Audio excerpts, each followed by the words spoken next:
Hello दोस्तों, कैसे हैं आप लोग। आई होप कि आप सभी अच्छे होंगे, मजे में होंगे। मेरा नाम है सुनील। पढ़ने वाले हैं क्लास 7 के साइनाट अब जिसका नाम है सॉइल। यानी कि इस वीडियो में लोग सॉइल के बारे में पढ़ेंगे। लेकिन ये जो चैप्टर है इसका पार्ट 2 है, यानी कि ये पार्ट 2 है। सेकेंड वीडियो इसका क्या कौन सा वीडियो है? सेकेंड। यानी कि एक वीडियो में हम लोग ने इस चैप्टर के बारे में सॉइल के बारे में पढ़ चुका है। इस चैप्टर में हम लोग को पढ़ना क्या क्या है इस वीडियो में? प्रॉपर्टीज ऑफ सॉइल, यानी कि सॉइल के प्रॉपर्टीज कौन कौन से हैं? Soil texture, soil colour, soil structure, plasticity and cohesion, soil density, infiltration rate and percolation rate. उसका composition of soil, soil as resource, यानी कि सॉइल स्रोत कैसे है, सोर्स कैसे है। उसका सॉइल पॉल्यूशन, यानी कि सॉइल गंदा कैसे हो जाता है, उसमें गंदगी कैसे फैल जाती है। सॉइल एंड क्रॉप्स, यानी कि मिट्टी और उसमें कौन सा फसल ज्यादा अच्छा रहेगा। उसके बाद सॉइल इरोजन, यानी कि मिट्टी का कटाव, और प्रिवेंटिंग सॉइल इरोजन, यानी कि मिट्टी के कटाव को कैसे रोके। सबसे पहले हम लोग प्रॉपर्टीज ऑफ सॉइल को वन बाय वन डिटेल में देख लेते हैं। प्रॉपर्टीज ऑफ सॉइल में पहला है सॉइल टेक्सचर, यानी कि सॉइल के टेक्सचर के बारे में। सॉइल का टेक्सचर यानी कि उसका टच, उसको टच करेंगे तो उसका हम लोग को कैसा फील होगा। वैसे तो सॉइल का टेक्सचर, वैसे सॉइल कौन कौन से होते हैं? सैंड, यानी कि बालू, क्ले, और फिर सिल्ट। सैंड मतलब क्या होता है? जो बालू होता है उसमें क्या है? वेल एयर, इसमें एयर बहुत ज्यादा होता है। और सैंड में क्या होता है? वाटर ज्यादा होता है। क्ले में क्या ज्यादा होता है? वाटर। और सिल्ट क्या होता है? दोनों का मिक्सचर को क्या रहता है? सिल्ट। लेकिन सॉइल टेक्सचर के बेसिस पर कौन कौन से है?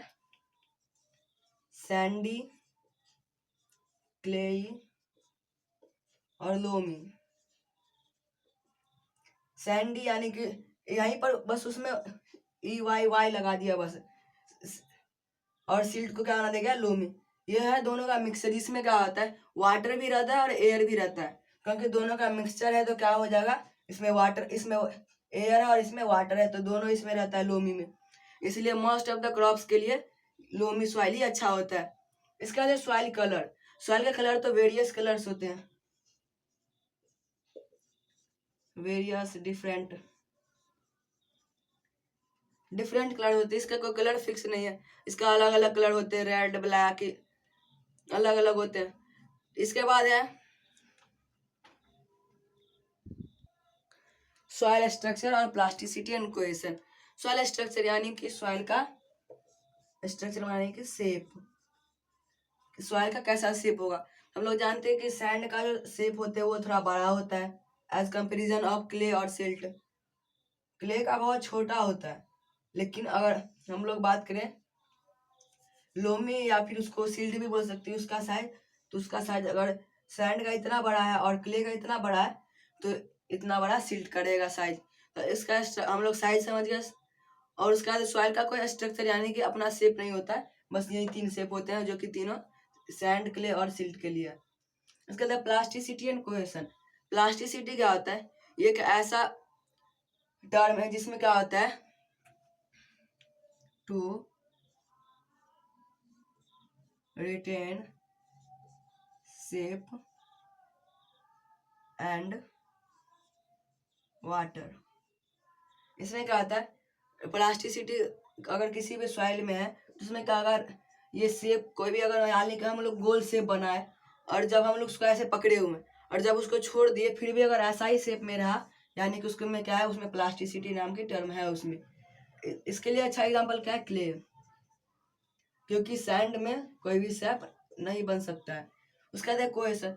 कोहेशन क्या है? जिसमें कि एक के साथ दूसरे को चिपकने वाला टेंडेंसी हो, जिसमें सिमिलर, अपने सिमिलर पार्टिकल्स को चिपकने का। तो ये भी क्ले में ही होता है, क्योंकि जो प्लास्टिसिटी में होगा वो कोहेशन में भी होगा, तो सैंड में नहीं होता है। क्योंकि सैंड एक साथ एक दूसरे के साथ चिपक नहीं सकता है। अगर चिपकता है तो वो भी अपना एक शेप ले सकता था, लेकिन सैंड नहीं ले सकता है। इसके बाद है सॉइल डेंसिटी और इनफिल्ट्रेशन रेट, परकोलेशन रेट। सबसे पहले सॉइल डेंसिटी को देख लेते हैं। डेंसिटी यानी कि घनत्व।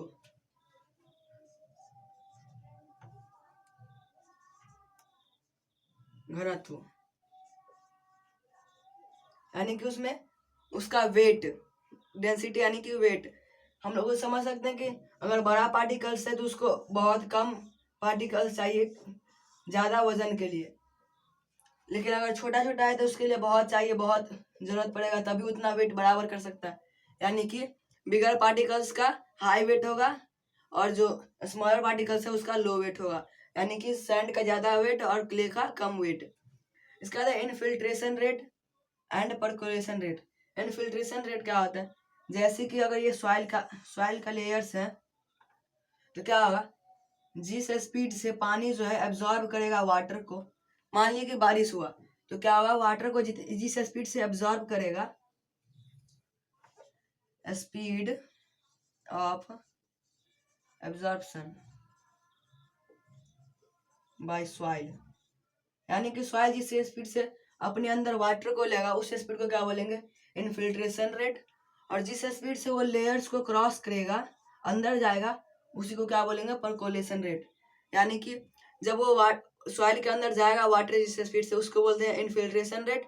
और जब सॉइल के अंदर जाने के बाद जो लेयर्स को क्रॉस करता है उस स्पीड को क्या बोलेंगे, परकोलेशन रेट। हम लोग समझ गए। इसका इनफिल्ट्रेशन रेट किसका ज्यादा होगा, इनफिल्ट्रेशन रेट किसका ज्यादा होगा, सैंड का। और परकोलेशन भी सैंड का ही ज्यादा होगा, क्योंकि उसमें वाटर रिटेन नहीं होता है, वो वाटर क्योंकि उसमें बहुत ज्यादा गैप्स होते हैं और उसके थ्रू वाटर नीचे चला जाता है। लेकिन क्ले में क्या होते हैं, बहुत चिपक के होते हैं साथ में, उसमें नहीं जा पाएगा। यानी कि क्ले में नहीं होगा बल्कि सैंड में होगा। परकोलेशन रेट भी होगा, इनफिल्ट्रेशन रेट भी होगा। इसके बाद है composition of soil. Composition of soil यानी कि सॉइल में क्या क्या प्रेजेंट होता है, प्रेजेंट इन सॉइल, यानी कि सॉइल में क्या क्या प्रेजेंट होता है उसे क्या बोलते हैं, कंपोजिशन ऑफ सॉइल। सबसे पहला चीज है इनऑर्गेनिक सब्सटेंस। इनऑर्गेनिक सब्सटेंस यानी कि जो ऑर्गेनिक नहीं होगा उसी को बोलेंगे इनऑर्गेनिक। और ये कहाँ से आता है, ये आता है पेरेंट रॉक से।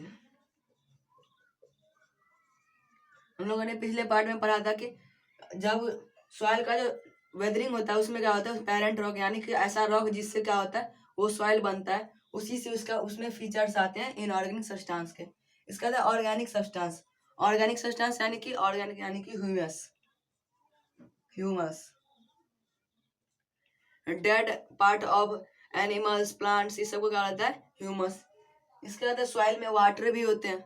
हम लोगों ने परकोलेशन रेट में समझा कि वाटर सॉइल के अंदर जाता है तो उसके अंदर वाटर भी होते हैं, उसके एयर होते हैं, क्योंकि जो लिविंग ऑर्गेनिज्म है,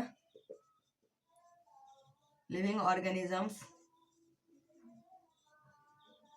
डिपेंड ऑन एयर या फिर ऑक्सीजन, ऑक्सीजन पर ही डिपेंड रहते हैं लिविंग ऑर्गेनिज्म।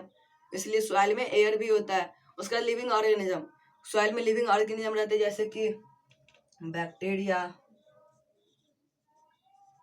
फंगी और सबसे ज्यादा अर्थवर्म। अर्थवर्म को क्या होता है, नेचर्स प्लॉमैन, यानी कि ऐसा आदमी जो कि नेचर्स यानी कि नेचर का जो है प्लॉमैन, यानी कि जो जमीन को खोदता है, ऐसा नेचर्स का है, जो प्रकृति को खोदता है उसी को क्या बोला जाता है, सॉइल को खोदता है, इसीलिए बोला जाता है अर्थवर्म को नेचर्स प्लॉमैन। इसके बाद है सॉइल एज रिसोर्स, यानी कि सॉइल रिसोर्स यानी कि स्रोत कैसे है।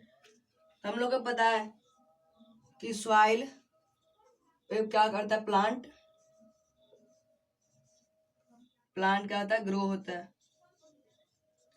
सॉइल पर प्लांट ग्रो होता है और उसी प्लांट्स को एनिमल खा करके डायरेक्टली और इनडायरेक्टली प्लांट पर ही डिपेंड है, जिसके कारण क्या होता है, यानी कि हम लोग डायरेक्टली या फिर इनडायरेक्टली सॉइल पर हम लोग बहुत ज़्यादा डिपेंड है, क्योंकि सॉइल से ही जो प्लांट ग्रो करते हैं उसी को ह्यूमन बींग या फिर एनिमल्स खा पाते हैं। इसीलिए सॉइल क्या है, एक रिसोर्स है। इसका है सॉइल पॉल्यूशन। सॉइल में पॉल्यूशन कैसे हो जाता है, फर्टिलाइजर्स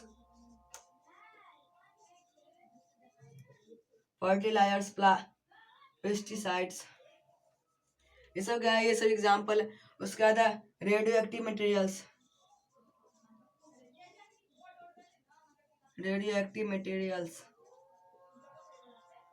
ये सब क्या है, ये सब हार्मफुल है सॉइल के लिए, जिसके कारण क्या होता है, सॉइल में क्या होता है, पॉल्यूशन होता है। हम लोग को बोला जाता है क्या कि फर्टिलाइजर डालने से सॉइल का फर्टिलिटी बढ़ता है, लेकिन सॉइल का फर्टिलिटी तो बढ़ता है, लेकिन क्या होता है सॉइल का फर्टिलिटी बहुत ज़्यादा ही उसमें लो हो जाता है। इसके बाद है सॉइल एंड क्रॉप। हम लोग को पता है कि क्या होता है, सैंड क्या है, सैंड बहुत लो वाटर को रिटेन कर पाता है, बहुत कम कर पाता है, और क्ले ज़्यादा करता है। तो ऐसा सॉइल जिसमें ज़्यादा वाटर होगा उसमें क्या होगा, जैसे कि राइस, क्ले में क्या होगा राइस, क्योंकि राइस को ज़्यादा वाटर चाहिए। उसके बाद सैंड में क्या होगा कॉटन।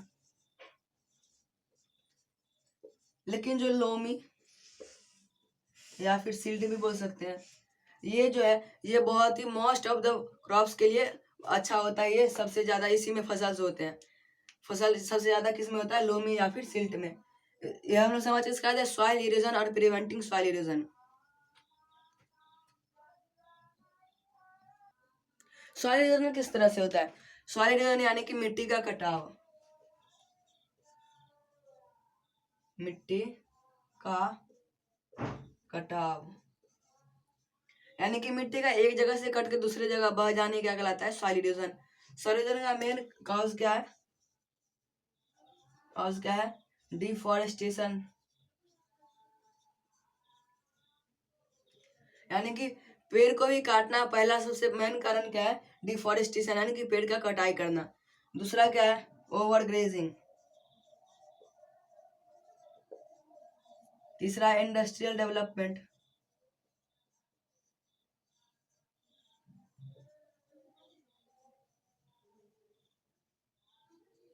इंडस्ट्रियल डेवलपमेंट यानी कि इंडस्ट्रीज बनाएंगे, बिल्डिंग बनाएंगे तो क्या होगा, उसके लिए पेड़ को काटना पड़ेगा। सबसे पहला कारण क्या है, डिफॉरेस्टेशन ही सबसे मेन कारण है। इसी के कारण क्या होता है सॉइल इरोजन यानी कि मिट्टी कट जाता है। और प्रिवेंटिंग सॉइल इरोजन यानी कि मिट्टी को कटा के रोके कैसे। तो सबसे पहला है एफॉरेस्टेशन। एफॉरेस्टेशन से ही क्या हो सकता है, प्रिवेंट हो सकता है, यानी कि मिट्टी का कटाव रुक सकता है। क्योंकि डिफॉरेस्टेशन होगा तो उसका उल्टा क्या होगा, एफॉरेस्टेशन, यानी कि पेड़ को लगाएंगे तो उसी से क्या होगा, क्योंकि पेड़ को लगाने का सबसे मेन कारण क्या है, क्योंकि जो उसका रूट है वो सॉइल को क्या वो करता है, होल्ड करके रखता है, पकड़ के रखता है, जिसके कारण बह नहीं सकता है। और इरोजन के एजेंट्स कौन कौन से हैं, एयर, वाटर, ये दोनों क्या है, एयर वाटर, ये दोनों किस चीज के एजेंट हैं, इरोजन के, यानी कि इरोजन ये सब करवाने में मदद करते हैं। जैसे कि अगर पानी बहेगा तो क्या होगा, उसके साथ मिट्टी भी बह जाएगा। या फिर एयर यानी कि हवा बहेगा तो उससे भी मिट्टी बस एक जगह से दूसरी जगह उड़ के जा सकता है। इसीलिए एफॉरेस्टेशन यानी कि प्लांट क्या करता है, होल्ड करके रखता है सॉइल को, जिस कारण एयर या फिर वाटर उसको नहीं बहा सकता है। तो हम लोग का चैप्टर हो गया खत्म। मिलते हैं अगले वीडियो में, तब तक के लिए bye, take care, thanks for watching.